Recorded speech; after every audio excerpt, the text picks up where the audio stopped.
What's up, y'all? My name is ZW Buckley. Welcome back to my YouTube channel. Today we are talking about auto shift, which is one of the newest effects in Ableton Live. Now, it is Ableton Live's native auto tune, and by default, most people just seem to think that that is the only application of it for vocals. I'm here to tell you that that is 100% not true, and that it is in fact beautiful on bass.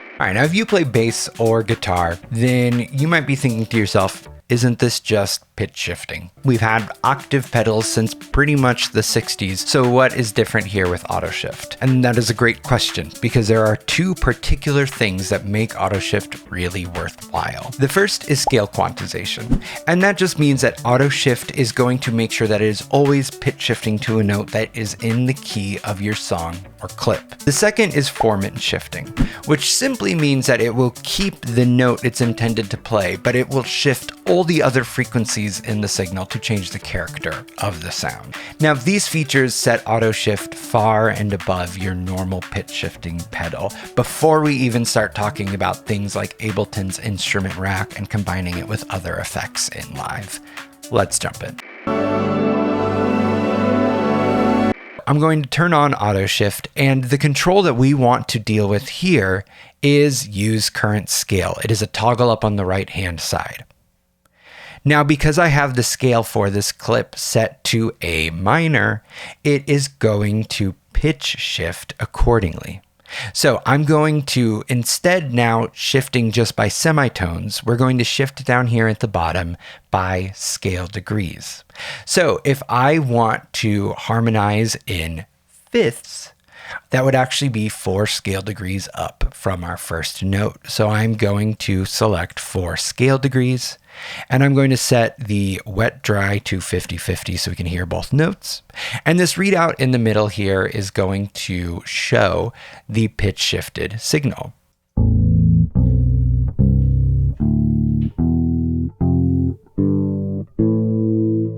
Now, we heard that F natural, and that means that we are pitch shifting perfectly in key, which is great.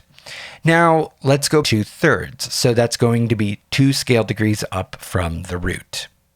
And let's listen once more.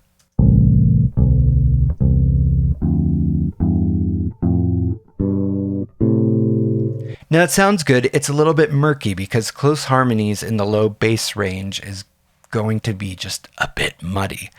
This is where then the pitch shifting comes in handy. So auto shift does have a real-time pitch shifter built in, but it comes after the quantization. So you can quantize to the scale degree that you want and then pitch shift it up or down an octave relative to what you would like. So I'm going to pitch shift it up a whole octave.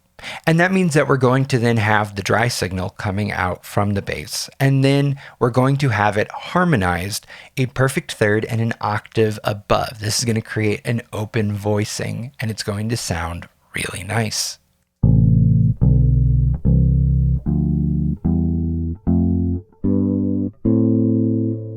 Now, this scale quantization is immensely useful for when you want to step outside of the scale. So for example, I have a modified A minor scale here. I'm not playing the 6, which is F, and instead I'm playing a flat 5th, which is going to be E flat, and a sharp 7th, which is going to be G sharp. So we have 2 notes that are outside of our A minor scale. However, because auto shift is being forced to use scale, it will harmonize to a note in the key, which means then that you can create interesting harmonies and control those interesting extrascalar harmonies based off of scalar. I think it's extra scalar. So then you can create those extra scalar harmonies intentionally, not based off of what the pitch shifting plugin is forcing on you.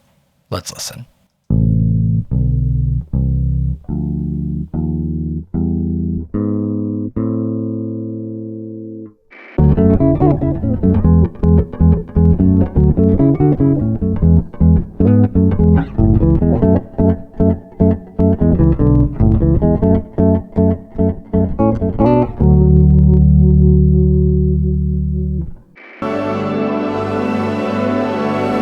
Now, the other main factor why I think AutoShift is so superior to just a run-of-the-mill pitch shifting plugin is because it has built-in formant controls, which allow us to change the frequencies other than the fundamental pitch to then shape the tone of the auto-shifted signal. So, for example, if I hit play and bring up the formant control, we're going to hear the pitch-shifted signal get a bit brighter and thinner relative to the dry signal, and it's going to make it stand out and be distinct and give it its own sonic characteristic.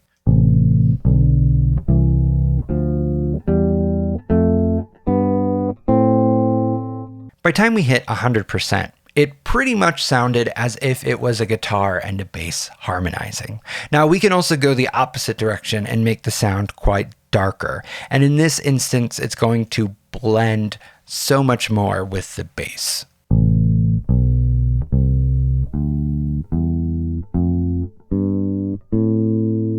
It's so dark, it almost sounds more like a harmonic in the original signal. Now, in addition to statically setting the formant, you can also indicate to have the formant follow pitch, meaning that the higher the pitch shifted signal gets, that brighter formant will show up, versus if the pitch shifted signal is lower, it's going to darken. It creates a more dynamic scenario. Let's set it to 50%.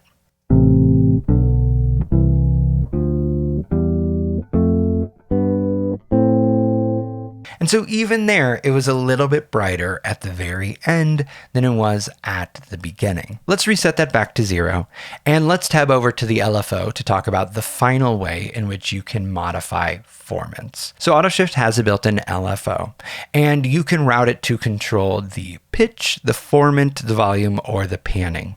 And you can do some really cool stuff with this. So right now we have a triangle wave set to a rate of 0.5 hertz, phenomenally slow. Let's crank formants all the way up to 100 and hit play.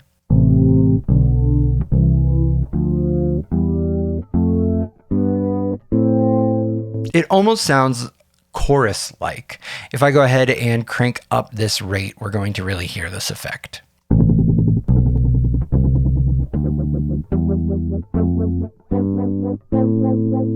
When you get fast with formant shifting, it has an almost vowel-like sound to it. So we have a number of controls that we can use, all of which can be used in combination with one another. None of them override the other. For example, you can still have this modulating the formant position in real time, but by default set your formants to be 25% higher and have it follow at a rate of 40%.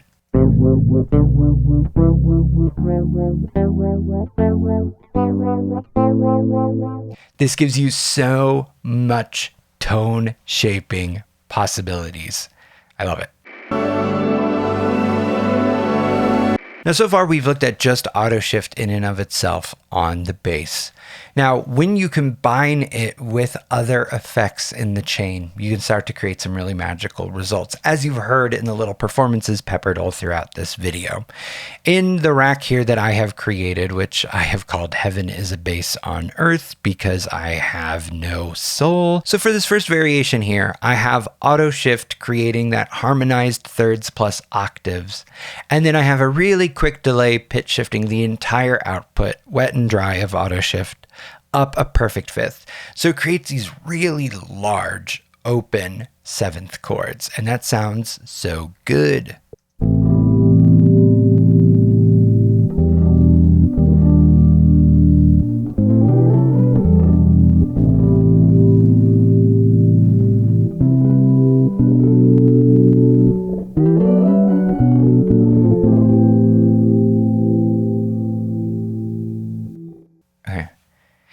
Now, adding a pitch shifted delay after AutoShift, especially when I talked about the fact that scale quantization is a thing that sets AutoShift apart, might seem counterintuitive, but it still creates some really interesting musical moments. For example, I have another variation here called Octave Duet, in which the pitch shifted signal from the delay is playing one measure behind at an octave higher. So you create this really interesting call and response. If I play this same example with that, we're going to hear that.